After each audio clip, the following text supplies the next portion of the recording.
In the energy space, there's one thing. In the AI tech space, there's another, right? And I think that the sort of way I would approach is slightly different. But let's just talk about the AI space, for example, and sort of we want, communities to feel empowered, that people don't feel like they're just giving up agency. And a lot of the current AI policy debates across the country are very real efforts to empower state policymakers to shape the tech in a way that, quote unquote, protects the community. That's really a big part of those conversations. And I would say the best way to empower these communities is to actually see as many of these companies, startups, small startups, flourish as much as possible, and embrace sort of the competitive process that occurs. Americans are capable of achieving extraordinary things when they have the freedom and opportunity to do so. This is American Potential. Hey everyone, and welcome to the American Potential Podcast. I'm your host, David Fromm.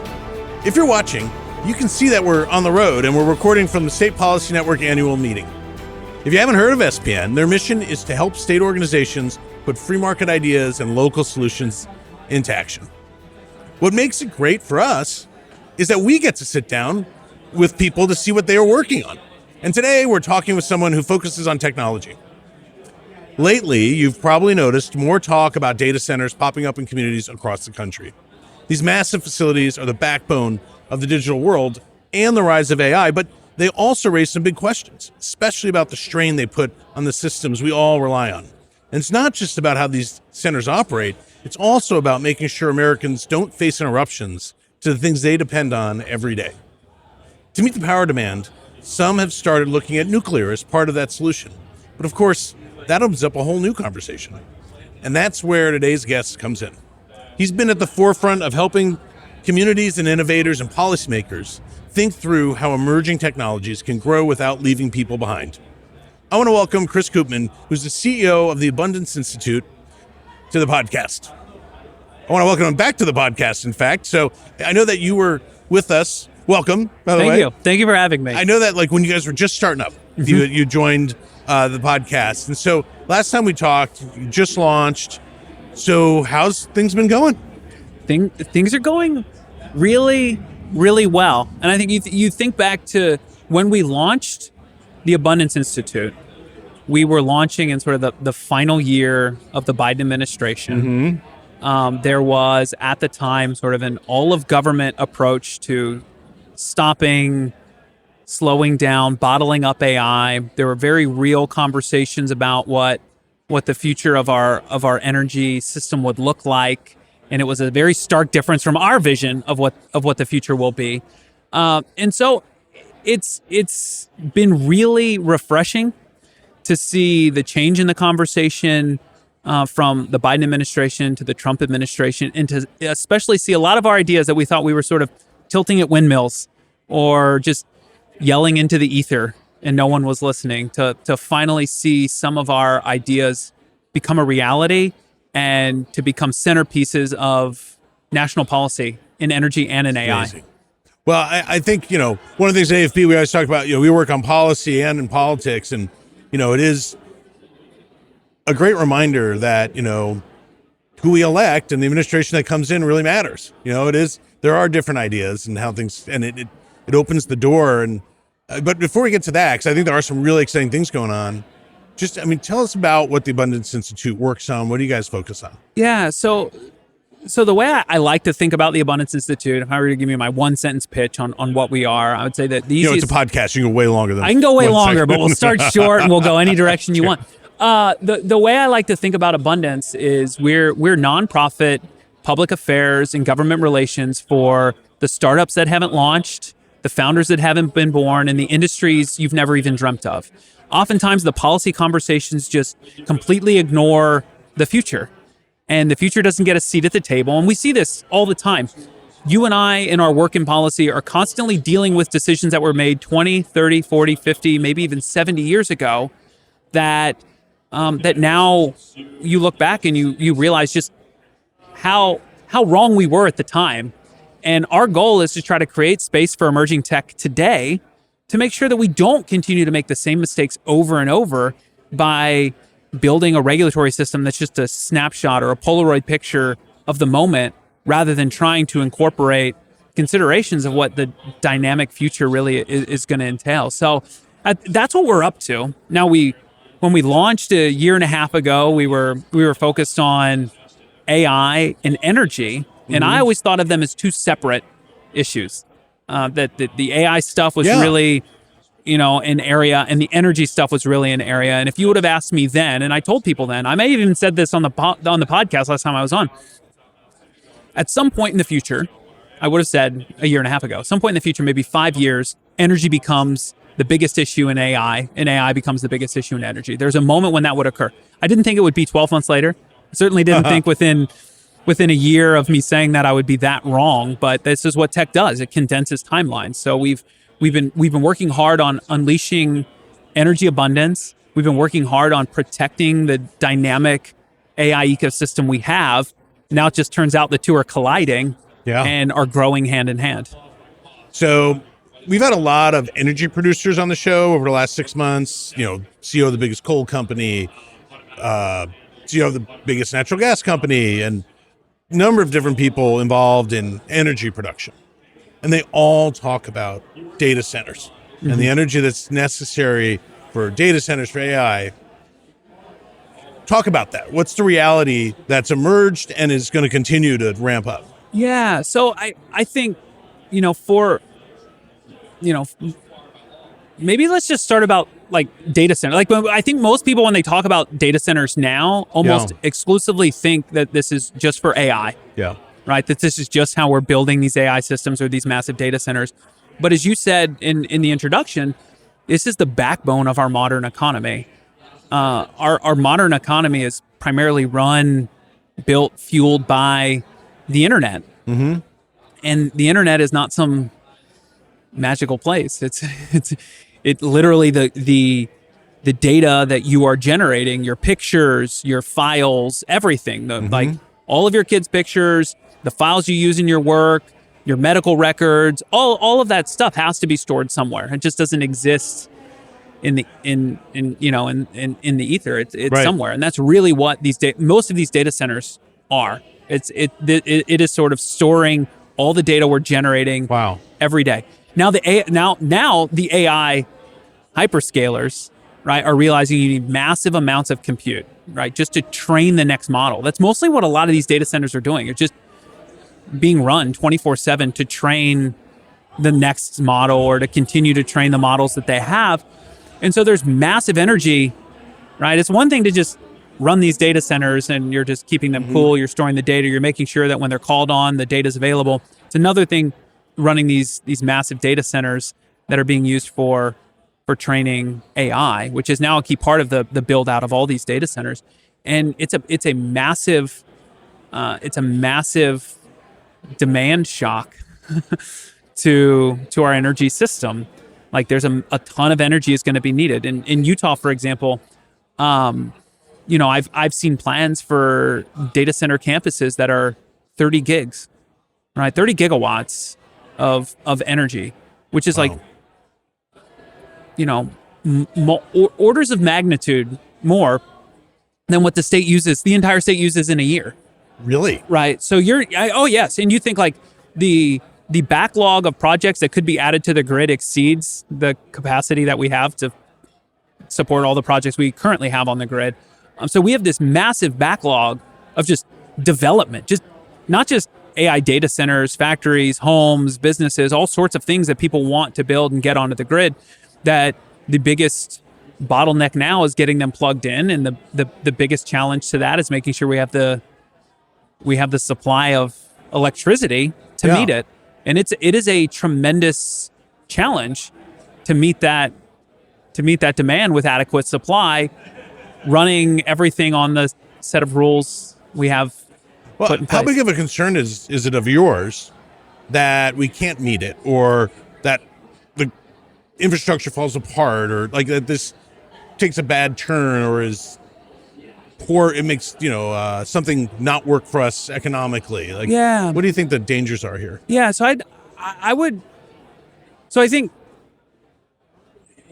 I would break it down into sort of a couple of sort of threats to meeting this. And I think obviously every opportunity in history that America has been given to rise to the occasion and be the key driver of industrial progress, we have. America has a history of meeting and leading in every aspect for the last 250 years, right? This is the first time I think you can see a concerted and broad conversation of people. We're on the precipice of a new industrial revolution with AI. And I think this is the first time you're seeing policymakers in America unwilling to meet the challenge and say, we're good. No, we don't. Why would we want that in our state? Why would we want that in our town? And is that policymakers not wanting the centers to locate in their state or town? Yeah. Yes. I think it's a couple of things. I think it's people saying like we don't have the supply to meet that demand, and you're forcing us to make trade-offs between data center and grandma's AC, right? And we're not willing to make that trade-off. So take your data center somewhere else. I think there's a real challenge there for America, right? So there's sort of this intellectual problem we have or vision problem we have where people are sort of like, we've grown enough. We're okay. Let somebody else handle this. Our job is to manage the orderly decline of our current system and let someone else deal with the tough questions around data centers in the 21st century. So there's that problem. Then you have the second problem, which is there are people who want them that would more than happily welcome these data centers into their states. They see them as the backbone of the modern economy. They are going to be massive pieces of the future. They're going to create jobs. They're going to create opportunity in the state. But they don't have the bandwidth to expand their generation fast enough, their electricity generation fast enough to meet the demand. So I think there's like two things happening at once. There's like the people who are just fine taking a pass, and then there are people that really want to welcome this, usher in this new industrial revolution, and then are basically caught in a position where policies made 30, 40, 50, like I said, 70 years ago are dictating what we can and can't do in 2025. Wow. So AI driving a lot of demand, but not, I think you've been pretty clear that just our use, how we use the internet and the scale that it keeps growing at requires a lot of capacity already, but AI is only driving a lot more of that. Do you feel like we have the infrastructure in place? And like, what do we need to do to get to a place where we can not really hamstring that growth that we want to see? Yeah. So, no. Okay. I don't think we're in a place right now currently. Like, obviously we're not, because there are these very real conversations happening around the country of people being like, we can't do it. Right. And tech companies are shopping around trying to figure out where can we place them. You have Louisiana, who's putting in a $10 billion data center. You have other states that are saying go away. But I would say to make it, we need to make it easier to build. Right. And we need to make it easier for people to experiment with new ways of building and meeting the demand. So I'll give you two examples. Like right now, if you wanted to build out new generation and bring it onto the grid, build out transmission, we're talking years and years of process, right? Not just the building, but years of process where people are going to sue you and say you didn't take into account all of the environmental impacts. People are going to say, the agency or the state or whatever rushed to approve a project, and now we have to rethink it. It's going to get locked up in court. You see this happening all over the place. This is sort of the MO of environmentalists over the last 30 years, is to use environmental law to stop progress. You're seeing it come come to light in the build out of data centers and the build out of our electricity grid. So you have that problem. Like, we just need to make it easier to build. We need to get faster yeses, and then we need to make sure that those yeses stay yeses, and so people can continue to build out the transmission and the generation necessary to continue to grow the American economy. That's on the one side. On the other side, there's a bunch of really unique opportunities to experiment in energy generation, storage, and transmission, but our federal laws and many of our state laws are getting in the way of things like private grids, of things like, alternative arrangements where, you can have a data center that runs on its own generation and isn't plugged in at all. But if the company generating the electricity is selling it to the company consuming it at the data center, using it at the data center, even though they're not on the grid, that's a retail transaction, and now the state gets a say. So now we're in no better position than we were just trying to plug into the grid, because now we have all these rules, we have all of these stakeholders that get an opportunity to slow the process down. And I'm not saying we should, do away with all environmental assessments, but what I'm saying is, like, everyone is in almost near perfect agreement that we've gone way too far. And I think the perfect example of where it's playing out is things like, generating and transmitting electricity. Mm-hmm. I mean, there was huge bipartisan support for this, and under the Biden administration, I think permitting is going to be a huge issue. The remainder of 2025 at the federal level, like, everybody recognizes permitting from Ezra Klein to Thomas Massey, and everyone in between is like, we need permitting reform, and that's a key part of this. Talking about interesting arrangements. I was in Alaska last week, and I met with a number of elected officials and political people up there. I was talking to one official who had a really interesting idea. They're talking about the need for data centers to be cooled, and that they have a problem with transmitting natural gas. They don't have pipelines yet to take the enormous amounts of natural gas and ship it down to the lower 48. And they were saying, well, we could just locate some data centers near the natural gas, like way up north, and have the cooling action going on easily there, but also have that source of energy, being the natural gas that can't be transmitted yet, to provide the power. And I was like, whether or not that works or not, or is like the right idea, I just was like, okay, I love the way people are starting to think. I mean, I know there's a ton of innovators in this space who I'm sure have a ton of innovative ideas, and government's trying to block them. Yeah. And I guess that's our job, is to try to stop that and change that environment. Yeah. And some of this, for as broken as the system is, this is like markets at work. Yeah. Right. You have this tremendous demand and sort of pent up, locked down supply. And so you're ending up with these price signals being shot out to innovators all across the country that says, if you can figure out unique ways to solve this problem, there's billions and billions of dollars to be made by fixing that issue of getting electricity to the folks who need it. And so you've got, this is sort of the resurgence of nuclear. Yeah. Is an example of this. And some of these other really unique energy startups in this space are sort of entrepreneurs doing what they do. They're looking at this broken system and say that we can make a lot of money by finding a way around it, building an alternative. So what is the future for nuclear, do you think? Like, what's the use here? And then so nuclear is always a little problematic, but it's also a pretty phenomenal source. Yeah, and I think it's sort of and this is sort of why, if you think, as we dig into like why abundance, like the Abundance Institute, what are we doing? I think, and energy is a perfect example of sort of our, like, why our vision is important here is there's a tremendous opportunity in sort of the emerging tech space, in particular in small modular reactors, advanced reactors. Like, there's a tremendous amount of opportunity here, high potential.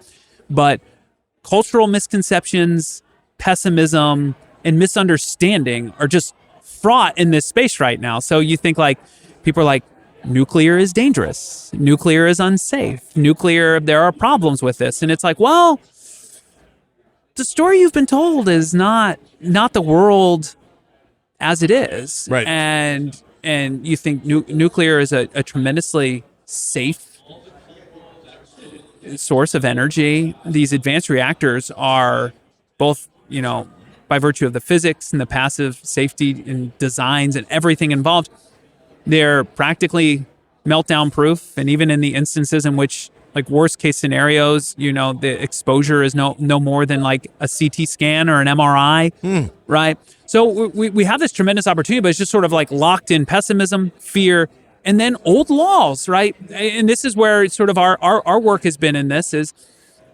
you have the Nuclear Regulatory Commission,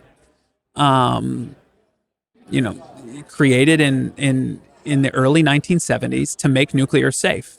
And they achieved their mission to make nuclear safe because no nuclear plant for 50 years was built.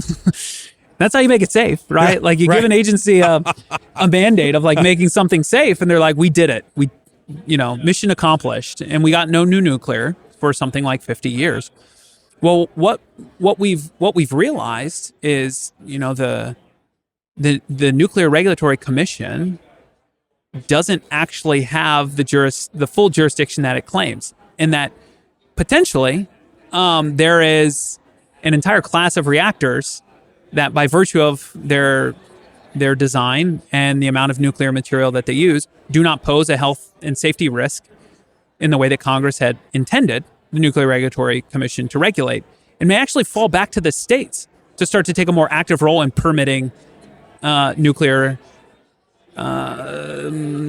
power, especially these small reactors. We're talking small reactors. So there's a lawsuit right now. Texas, Louisiana, Florida, Arizona, and Utah have joined up with 3 nuclear startups and said the NRC has claimed jurisdiction it doesn't have. It's taken power away from the states to make this decision that Congress intended to be left to us, and we want it back.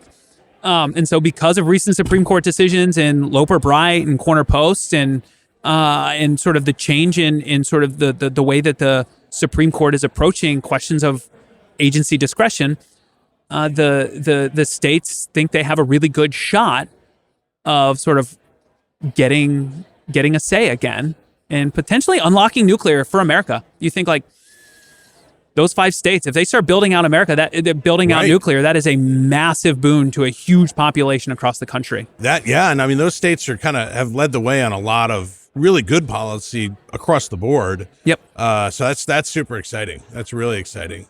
Sorry. So what's in your mind, what's the one thing policymakers and communities need to look at it if we want innovation to flourish, but still have trust from the communities? Like what can happen so that they can kind of occur side by side? Yeah. I mean, in the energy space, there's one thing. In the AI tech space, there's another, right? And I think that the sort of way I would approach it is slightly different. But let's just talk about the AI space, for example, and sort of we want communities to feel empowered, that people don't feel like they're just giving up agency. And a lot of the current AI policy debates across the country are very real efforts to empower state policymakers to shape the tech in a way that, quote unquote, protects the community. That's really a big part of those conversations. And I would say the best way to empower these communities is to actually see as many of these companies, startups, small startups, flourish as much as possible, and embrace sort of the competitive process that occurs in this fierce competition in AI right now.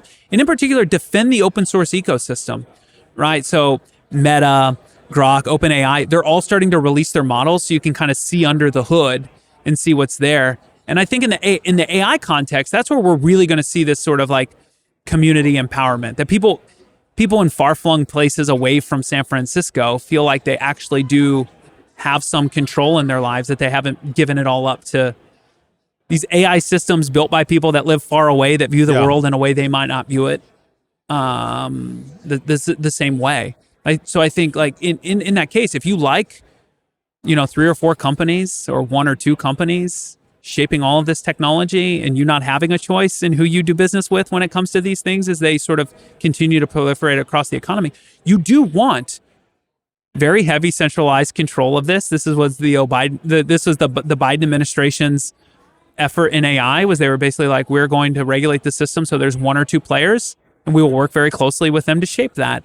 That's not the way that people in Omaha or Salt Lake City or Indianapolis get a say in this. The way they get a say in this is by having choice. And the way that you encourage choice is by allowing as many options as possible that the market can sustain. And so I think in the AI space, like remembering that, there's more than one way to regulate. Consumers regulate things all the time with the choices they make with whom to do business. And that's really the way that we see regulation in this space. In the energy space, I think it's allowing localities, states, to choose the energy system, if you want to think about it, that's right for them, right? Just because it's really windy in Oklahoma and wind works really well in tandem with natural gas to provide electricity in Oklahoma does not mean wind is the right answer for everyone, just in the same way that it's really sunny in Salt Lake City, but I wouldn't expect Chicago or Springfield, Illinois to embrace solar the way that Arizona, Phoenix, Salt Lake, and Utah have. And I think allowing states to have much more power to make those decisions with the federal government stepping away and not forcing, through subsidies or through regulation, forcing states' hands down a particular path and saying, we know that natural gas is important and reliable and affordable, but we want you to go a different way. I think the more that those decisions can be made by people knowing the natural resources they have and the best way to provide the electricity they need is the way I think you balance that innovative space, both in AI and in energy, but then also empower communities and individuals to make choices that are right for them. Yeah, imagine that. Bottom-up solutions, potentially. Yeah, you said, look, I meandered around for a while. You got it in one-liner. That's why you run a podcast and I don't. So. No, not at all. Well, there's a lot of other reasons why you're running an institute and I'm not. Oh, Chris, thank you so much. Hey, if people want to find out about the Abundance Institute and all the work you're doing, is there a good place for them to go? Yeah, so I would say abundance.institute is the easiest place to find everything out. But I would also really encourage people to go check us out on YouTube. We've produced a ton of content that is meant for everyday people to sort of engage in these cutting edge startups and see some of these issues in really approachable, easy to consume formats. That's great. I mean, it's so exciting about what's going on in America, and there's always exciting, cool things going on, and innovators doing all kinds of great stuff. But so often, like you said, the regulatory structure and the laws that we have decades ago are inhibiting that. And so I really appreciate the work that you guys are doing, often as partners to us, but really leading the way to help change that regimen so that we can actually unleash folks to make, to just be Americans, innovate, create great value, and make people's lives better. So thanks for being with us. We really appreciate it. Thank you very much. Thanks. Well, folks, if you like this episode and would like to stay connected with the podcast, please be sure to like and subscribe our channel, as well as following us on Facebook, Instagram, and YouTube. And always remember, liberty and freedom are easily taken for granted. Don't take it for granted. Go out there and defend freedom and liberty. Thanks for joining us, and we'll see you on the next episode. Thank you for listening to American Potential. You may listen to more stories from Americans working every day to expand freedom and opportunity in their communities by visiting AmericanPotential.com.